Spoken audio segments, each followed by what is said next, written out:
जब भारत की सरजमी पर एक बार फिर लहू बहा, जम्मू कश्मीर के पुलवामा में एक स्कूल बस पर आतंकियों ने हमला किया। मासूम बच्चों की चीखें आसमान फाड़ रही थीं। कैमरे पर वो दृश्य देख देश का कलेजा कांप गया। 18 मासूम बच्चे और 2 महिला टीचर, सबके सब इस्लामिक आतंकियों की गोलियों का शिकार हो गए।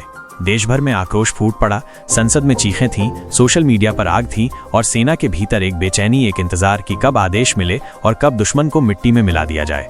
प्रधानमंत्री ने देर रात मीटिंग बुलाई। उस कमरे में सेना के 5 सबसे भरोसेमंद कमांडर मौजूद थे और वहीं लिया गया वो ऐतिहासिक फैसला ऑपरेशन सिंदूर का। नाम रखा गया सिंदूर, क्योंकि इस बार दुश्मनों ने मां के सिर से सिंदूर छीना था, भारत मां का, और हर उस औरत का जिसने अपने बच्चे खोए थे। अब बदला होगा, और ऐसा होगा जिसे पाकिस्तान की आने वाली 10 नस्लें याद रखेंगी। 7 मई की सुबह LOC पर हलचल तेज हो चुकी थी, मगर कोई नहीं जानता था कि भारत क्या करने जा रहा है। उधर पाकिस्तान में जश्न का माहौल था। उन्हें लगता था कि भारत फिर कूटनीति की भाषा बोलेगा, लेकिन इस बार दिल्ली में फैसला हो चुका था, नो मोर टॉलरेंस, ओनली एक्शन। DRDO के बेस में खुफिया हथियारों की टेस्टिंग शुरू हो चुकी थी। भारत के सबसे खतरनाक मिसाइल सिस्टम प्रचंड, नाग-4 और अग्नि VIS को एक्टिव मोड में डाल दिया गया। एयरफोर्स ने स्ट्राइक ग्रुप -17 को अलर्ट पर रखा और स्पेशल फोर्सेस को पाक अधिकृत कश्मीर में घुसपैठ के लिए तैयार किया जा रहा था।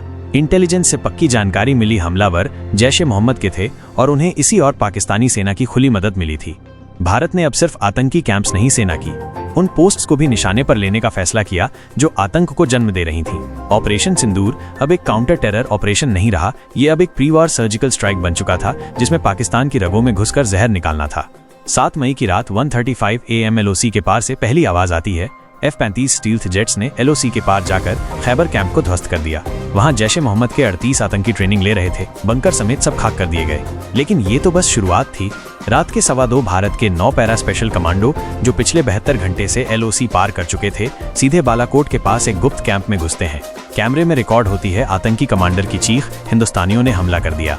10 मिनट के अंदर 54 आतंकवादी मारे जाते हैं और पाकिस्तान को अभी तक समझ ही नहीं आता कि हमला किसने किया।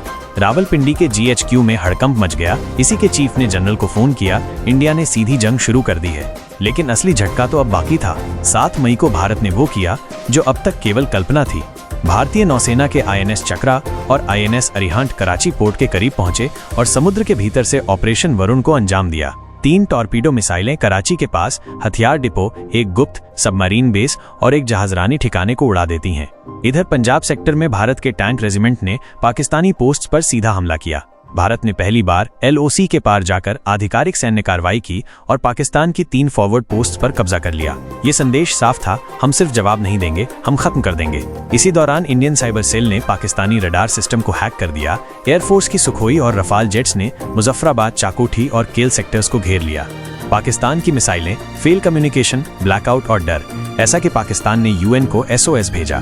10 मई पाकिस्तान में मातम पसर चुका था। हर शहर में ब्लैकआउट था। सेना के जनरल बंकरों में छिपे थे। इसी के ऑफिस बंद कर दिए गए थे। भारत की तरफ से अब भी कोई आधिकारिक बयान नहीं आया था। इधर भारत में हर घर से एक ही आवाज आ रही थी, जय हिंद, मारो उन दरिंदों को। अमेरिका, रूस, फ्रांस और इजराइल सभी ने भारत का समर्थन किया। UNO में भारत के राजदूत ने सिर्फ एक लाइन बोली, enough is enough, this is our right to protect our children. Pakistan के प्रधानमंत्री ने घबराहट में एक वीडियो जारी किया, हम शांति चाहते हैं, हम आतंक के खिलाफ हैं। लेकिन भारत ने अब ठान लिया था, आतंक को जड़ से खत्म करना है। 11 मई की सुबह सूरज उगने से पहले भारतीय सेना ने अंतिम वार किया।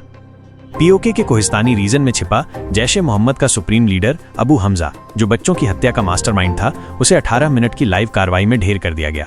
भारत ने ऑपरेशन सिंदूर का समापन करते हुए एक वीडियो जारी किया, जिसमें वो स्कूल बस, वो रोते हुए बच्चे और अंत में अबू हमजा की लाश दिखाई गई। संदेश साफ था, हमारा सिंदूर हमारा अभिमान है, जो छीनेगा वो मिटा दिया जाएगा। पूरे देश में दीप जलाए गए, सैनिकों की जय जयकार हुई और पाकिस्तान में अब भी बंकरों में सन्नाटा था। भारत ने एक बार फिर साबित कर दिया, जब तक जिंदा हैं तब तक हर माँ के सिंदूर की रक्षा करेंगे और अगर कोई दुश्मन उसे मिटाने आए तो इतिहास खुद जला देंगे।